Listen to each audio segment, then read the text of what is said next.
بہت خوش ہوں، یقیناً آپ بھی ہوں گے خوش ہیں۔ ایک دفعہ پھر ہیلیلویا، پریز دی لارڈ۔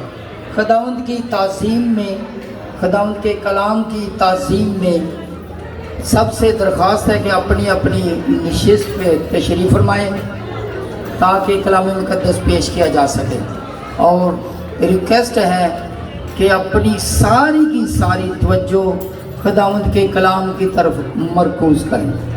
خداوند یسوع آپ کو برکت بخشے۔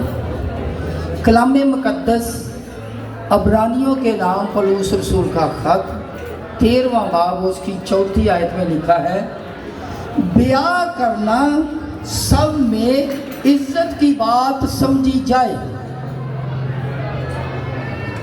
بیاہ کرنا سب میں عزت کی بات سمجھی جائے اور بستر بے داغ رہے، کیونکہ خدا حرام کاروں اور زانیوں کا حساب لے گا، عدالت کرے گا۔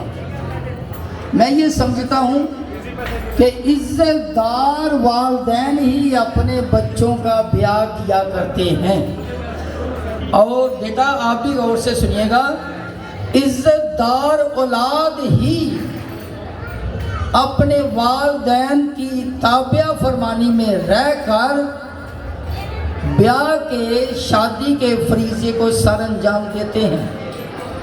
اور اگلی بات آپ سب کے لیے کہ آپ بھی عزت دار لوگ ہیں جو عزت دار لوگوں کی خوشی میں شریک ہوئے۔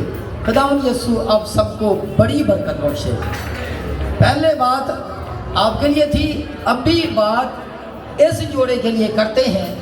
کلام مقدس امثال کی کتاب اس کا 18واں باب 22ویں آیت میں یوں مرقوم ہے،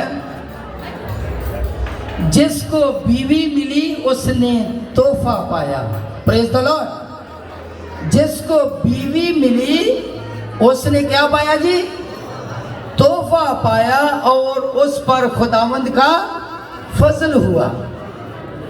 جس کو بیوی ملتی ہے اس پر خدا کا فضل ہوتا ہے، کیونکہ اس کو تحفہ ملتا ہے۔ بیٹا آپ کو بھی تحفہ، فیضان صاحب آپ کو بھی تحفہ مبارک ہو۔ لیکن قابل غور بات یہ ہے کہ تحفہ جو ہے، تحفے میں اور انعام میں بہت فرق ہوتا ہے۔ پرائز اور گفٹ میں مچ ڈفرنس ہوتا ہے، اگر آپ کو پتہ ہو، غور کریں گے تو پتہ چل جائے گا۔ انعام جو ہے وہ حاصل کیا جاتا ہے، لیکن گفٹ ایسے ہی مل جاتا ہے۔ تو جو اولاد والدین کے تابع رہتی ہے، یہ گفٹ ان کو ہی ملا کرتے ہیں، اور جو گفٹ ہوتا ہے اس کی بڑی ویلیو ہوتی ہے، بڑی قدر ہوتی ہے۔ فیضان آپ کے لیے بالخصوص، اور یہاں پہ جو شادی شدہ جوڑے ہیں ان کے لیے بالعموم، کہ جن جن کو یہ گفٹ مل چکا ہے ان پر خدا کا فضل ہوا ہے، اور جو گفٹ ہوتا ہے وہ بیش قیمت ہوتا ہے، اس کی کوئی قیمت ادا نہیں کر سکتا، اور اس کی رسپانسبلٹی بھی ہوتی ہے، اور اس کی کوئی رسپیکٹ بھی ہوتی ہے۔ جیسے نہ تو اس کی قیمت پوچھی جاتی ہے کیونکہ وہ بیش قیمت ہوتا ہے، اور دوسرا اس کو بڑا سنبھال کے رکھا جاتا ہے۔ سب کے لیے، اور اسپیشلی بیٹے فیضان کے لیے گفٹ کی کیا قدر ہوتی ہے؟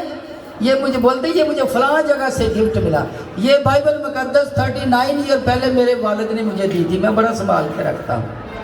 یقیناً آپ لوگ بھی اپنے اپنے گفٹ کو بڑا سنبھال کے رکھتے ہوں گے۔